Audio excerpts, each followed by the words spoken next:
अहम खबर आपको आगाह करते चले सरगोदा से, जहां वज़ीर आला पंजाब मरीम नवाज शरीफ के बयान के मुताबिक सरगोदा में खेलों के फ़रोग़ के लिए इक़दाम किए जा रहे हैं। आज भी सरगोदा में कबड्डी का शानदार मैच खेला गया। मज़ीद जानते हैं अब्बास की इस रिपोर्ट में। अस्सलाम वालेकुम, मैं आपका host Ghulam Abbas Big News channel Sargodha से बात कर रहे हैं। इस वक्त हम 33 जनूबी के अंदर पहुंचे हुए हैं, जहां एक कबड्डी का शानदार मुकाबला हुआ। मोतबर शख्सियत चेयरमैन साहब, ਉਹਨਾਂ ਕੋਲੋਂ ਪੁੱਛਣਾ ਚਾਹੁੰਦੇ ਆ। ਚੇਅਰਮੈਨ ਸਾਹਿਬ, ਅੱਜ ਤੁਸੀਂ ਸਟੇਜ ਤੇ ਬੈਠੇ ਗਰਾਊਂਡ 'ਚ ਮੈਚ ਵੇਖਿਆ, ਤੁਹਾਨੂੰ ਕਿਹਦਾ ਲੱਗਿਆ ਜੀ?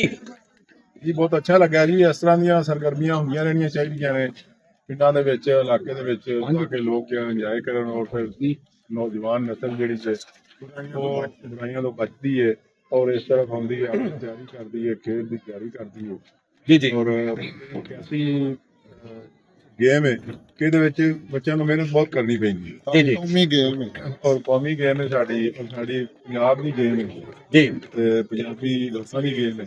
ਹਾਂਜੀ ਤੇ ਇਸ ਵਾਸਤੇ ਇਸ ਤਰ੍ਹਾਂ ਦੀਆਂ ਸਰਗਰਮੀਆਂ ਹੋਣੀਆਂ ਚਾਹੀਦੀਆਂ ਨੇ। ਜੀ। ਗਵਰਨਮੈਂਟ ਨੂੰ ਵੀ ਅਸੀਂ ਰਿਕੁਐਸਟ ਕਰਾਂਗੇ ਕਿ ਇਸ ਤਰ੍ਹਾਂ ਦੇ ਮੈਚਾਂ ਦੀ ਇਜਾਜ਼ਤ ਦਿੱਤੀ ਜਾਏ। ਜੀ ਬਹੁਤ ਬਹੁਤ ਸ਼ੁਕਰੀਆ ਜੀ। ਬੰਦ ਹੋ ਗਈਆਂ, ਟੂਰਨਾਮੈਂਟ ਮੁਲਤਵੀ ਹੋ ਗਿਆ, ਤੁਹਾਡੇ ਗਿੱਟਿਆਂ ਤੇ ਗੋਡਿਆਂ ਤੇ ਚੋਟਾਂ ਲੱਗ ਗਈਆਂ, ਲੇਕਿਨ ਤੁਸੀਂ ਅੱਜ ਉਹ ਸਾਬਤ ਕਰ ਦਿੱਤਾ ਕਿ ਮੈਂ ਨੌਜਵਾਨ ਨਸਲ ਨੂੰ ਪ੍ਰਮੋਟ ਕਰਨਾ ਚਾਹੁੰਦਾ। ਸਭ ਤੋਂ ਪਹਿਲੇ ਅੱਲਾਹ ਪਾਕ ਦਾ ਸ਼ੁਕਰ ਅਦਾ ਕਰਦੇ ਹਾਂ ਜੀ ਕਿ ਖੈਰ ਖਰੀਅਤ ਨਾਲ ਹਰ ਕਿਸਮ ਦੀ ਮੁਸ਼ਕਲਾਤਾਂ ਇਨਸਾਨਾਂ ਵਾਸਤੇ ਹੁੰਦੀਆਂ ਨੇ, ਜੀ ਲੇਕਿਨ ਮਸਜਿਦਾਂ ਦੇ ਜਿਹੜੇ ਗਰਾਊਂਡ ਹੁੰਦੇ ਨੇ ਇਹ ਬੜੀਆਂ ਪਕੀਜ਼ਾ ਜਗ੍ਹਾ ਹੁੰਦੀਆਂ ਨੇ।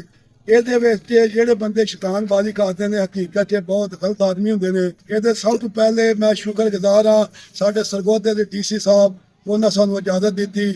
DPO ਸਾਹਿਬ, ਉਹਨਾਂ ਦਾ ਸ਼ੁਕਰਗੁਜ਼ਾਰ ਹਾਂ, ਉਹਨਾਂ ਸਾਨੂੰ ਇਜਾਜ਼ਤ ਦਿੱਤੀ। ਥਾਣਾ ਕਰਾਨਾ ਦੇ SHO ਇਮਰਾਨ ਸਾਹਿਬ, ਦਿਲ ਤੋਂ ਮਸ਼ਕੂਰ ਹਾਂ। ਉਸ ਤੋਂ ਬਾਅਦ ਜਿਹੜੇ ਸਾਡੇ ਚੇਅਰਮੈਨ ਨੇ, ਇਹਨਾਂ ਦੇ ਬਹੁਤ ਅਸੀਂ ਦਿਲ ਤੋਂ ਮਸ਼ਕੂਰ ਹਾਂ ਕਿ ਇਹ ਆਏ।